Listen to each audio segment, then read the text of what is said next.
look, everything is going up. Inflation is real. Gas is more. Milk is more. Eggs cost more money.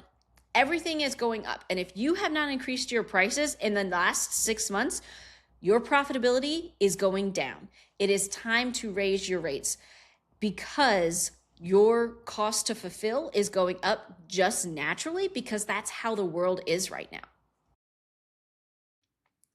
Hey, welcome to today's episode of Pivot to Profit. I have a question. If I gave your business an extra $1 million in sales this year, would it actually make your life easier or harder? For a lot of business owners, the truth is it would actually make your life harder.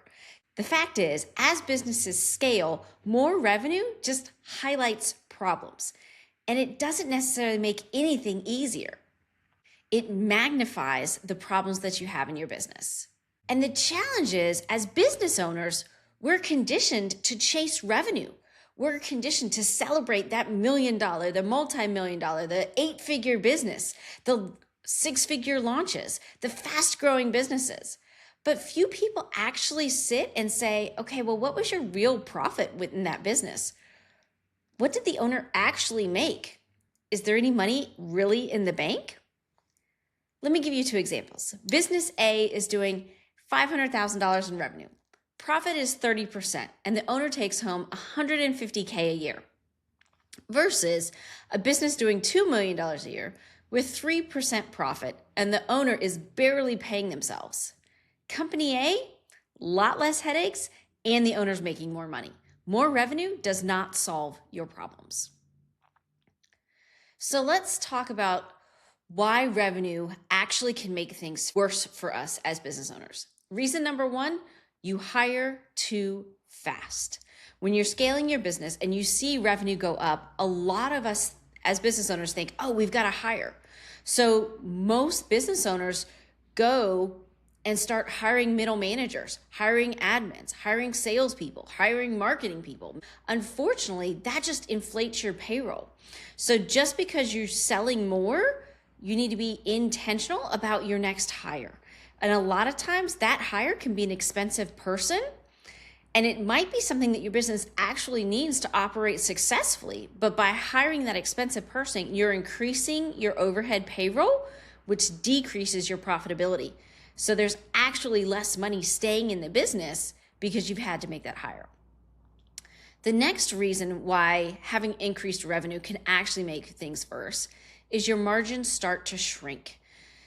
Business owners say yes to discounts, custom work, bad jobs, low profit jobs because they're chasing top line growth. They're chasing a record sales week, day, month, and not actually looking at their margins. As you're selling more and you're building a bigger team, having to bring on more software, your profit margins are going down. Your gross profit margin is going down. And overall, you're not getting any further ahead, and you're just paying out all the money that's coming in the door. And a third challenge when revenue goes up is cash flow gets tighter because growing businesses spend more money. And unfortunately, a lot of businesses have a longer collection time. So you are selling something today, but it takes you 30, 60, 90 days to collect on that money. So in the meantime, while you're having this huge growth in your business in sales, you're not actually seeing the money in your bank accounts because it hasn't been collected yet. So while you can sign that contract for $50,000, you're not going to see that money for 30, 60, 90 days. You still have to fulfill on it. You still have to make payroll, make rent, pay your credit card. So your cash flow can just get tighter and tighter while your sales goes up, your cash is going down. And a fourth challenge when revenue goes up is complexity explodes because it's more employees, more people to manage, which means more meetings, more KPIs to track, more software, more HR challenges, more vendors to deal with. Because if you go from $500,000 to $1 million and $1 million to $2 million, there's a lot more in the business that needs to be done. Insurance goes up. HR, like I said, benefits. overtime, changing your employee handbook. There's a lot of complexity that comes with this size growth. I just spoke with an entrepreneur this week. She's experiencing impressive growth, signed on a ton of new clients, but now she's actually having to pause her sales because she's got to build out the infrastructure to handle that growth. Complexity adds stress and time and takes money from that growth. So while your revenue is going up, you as a business owner have to stop and build the infrastructure to be able to carry the weight of that growth. And the fifth challenge when revenue goes up is a lot of owners stop watching their numbers. They just start tracking sales and they're like, it's going to be fine. Revenue will cover all of our problems. But it won't. Because if you're not paying attention to your numbers, the complexity, the added payroll, the added software costs, the tightening of your cash flow, you'll actually run out of money faster when you have rapid growth than if you had steady growth. And profit is what's going to suffer. And if profit suffers, then your cash flow is tight. The owner gets paid less money. You have less money set aside for taxes. So while you might have a banner sales year, you could have the worst profitable year of your life. So you can't take your eye off the numbers. You have to pay attention to your margins, how much money is actually being collected into the bank, how much, what is my gross profit margin? What is my net profit margin? Am I actually keeping this money? I've seen businesses grow 100% year over year and actually be keeping less money because of the explosion, the expansion of their business. It's costing them more money to fulfill on all those sales. So let's talk about the numbers that actually matter. Instead of being obsessed about revenue and driving sales, yes, we need sales. They are the lifeblood of the business. But if they are not profitable sales, we don't need to sell. So the first thing to track is really your gross profit margin. After you deliver your products or services, what's left? That's your gross profit margin. You sell a service or a product, you deliver on it, and what's left is your gross profit margin. That's what you have for your overhead costs, your fixed costs, your rent, your software, your admin, payroll. That's what you have left. And if it's going down and down and down because your sales are going up and your fulfillment costs are going up, you're not winning at this game. So track your gross profit margin on a monthly basis by product and service line, not just by company. We recently had a client that she has 3 product lines, and we looked under the hood and she's profitable, but not great profits. She's sitting around 10, 11%. But knowing her industry, she should be sitting at 20+%. So what we did is we ran gross profit margin by each product line, and it became very clear that one of her products is tanking the other 2. Tanking it, as in all of the profitability from the 2 products that are making money are covering up for the 3rd product that's sucking wind. So what we did is we focused our marketing budget on the 2 products that are making money and are profitable, and increased the price of the 3rd product that is costing her more money. And so we've tried to level out the profitability of the business and increase it so that we are selling less of the item that isn't as profitable, and we are also raising the price.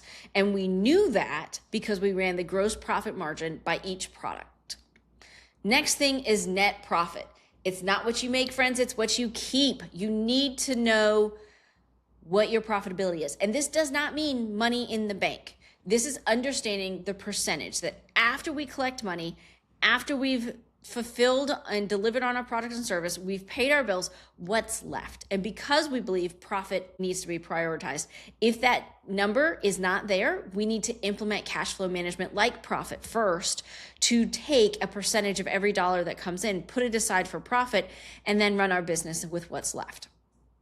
If you are ignoring your profitability of your business, you are ignoring the growth of your business and ignoring what money you have to reinvest in your team, in your business, in the next stage of growth. Make sure that you have money for a rainy day, and make sure that you as the owner are still getting paid and compensated well for what you're doing. And the 3rd number to track is cash. This is money in the bank. This is helping you understand what is your runway rate. How much months of cash do I have available? What happens if I can't collect on that money for 60, 90 to 120 days? Can I cover payroll? And if the answer is no, then you need to negotiate your payment terms. Then you need to go collect that money. Then you need to go offer a product that has a quicker collection time. Because if you can't make payroll, you can't pay your taxes, and you can't collect on that money, and you have no cash in the bank, you have a problem. So you need to understand how much cash in the bank is actually yours and how far that'll take you down the road. In a strong, thriving business, most people will tell you you need 3 months of working capital sitting in a bank. I like to tell my clients 6 weeks. If you have a month and a half of payroll and fixed expenses in a savings account, you can weather most storms. Because in 6 weeks, we can make big changes in your business to right side and fix whatever's going on in your business. So the question is, how do I fix it? First, stop just chasing revenue. Chase profitable revenue. Make sure that you understand your gross profit margin of each of your products or services and sell what's profitable and stop selling what's not, or increase the prices of what's not. And so that's the second thing, is how do I fix it? Increase your prices. Look, everything is going up. Inflation is real. Gas is more. Milk is more. Eggs cost more money. Everything is going up. And if you have not increased your prices in the last 6 months, your profitability is going down. It is time to raise your rates, because your cost to fulfill is going up just naturally, because that's how the world is right now.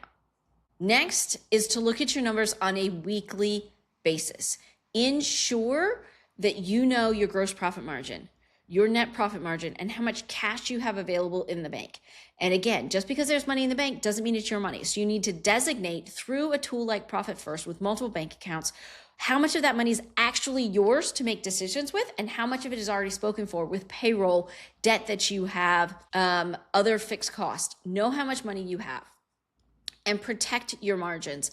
If you're watching your numbers on a weekly or at least monthly basis and your gross profit margin is eking down, then it's time to cut some expenses, raise your prices, and then ultimately look at where your money's being spent. And for most service-based businesses, it's your team. I spoke to a client just this week. Her payroll costs are 55% of every dollar that she collects. That's a lot of money going out the door to pay her team to fulfill on services. So we are incrementally making changes to team compensation, team capacity, and also increasing prices. And finally, when it comes to how do you fix this, you need to prioritize your profit. You can't make profit an afterthought. You need to track it. You need to prioritize it. You need to set it aside so that your business is profitable. How much profit do you want to make in your business?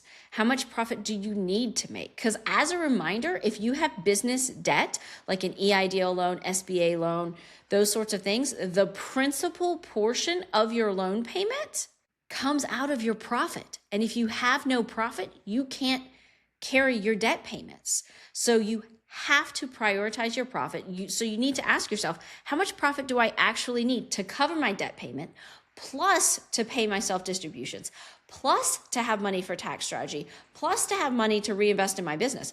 And that's not 10% profit. That's 15+%. So make sure that you're tracking that number. And if it's too low, it's time to implement these changes. So let me ask you, if your business doubled in revenue tomorrow, would your bank account double too? Most likely, the answer is no. So while we need to have sales in our business, we need to be chasing profitable sales in our business. We need to be tracking the numbers that actually tell us what's going on so that we can make good decisions.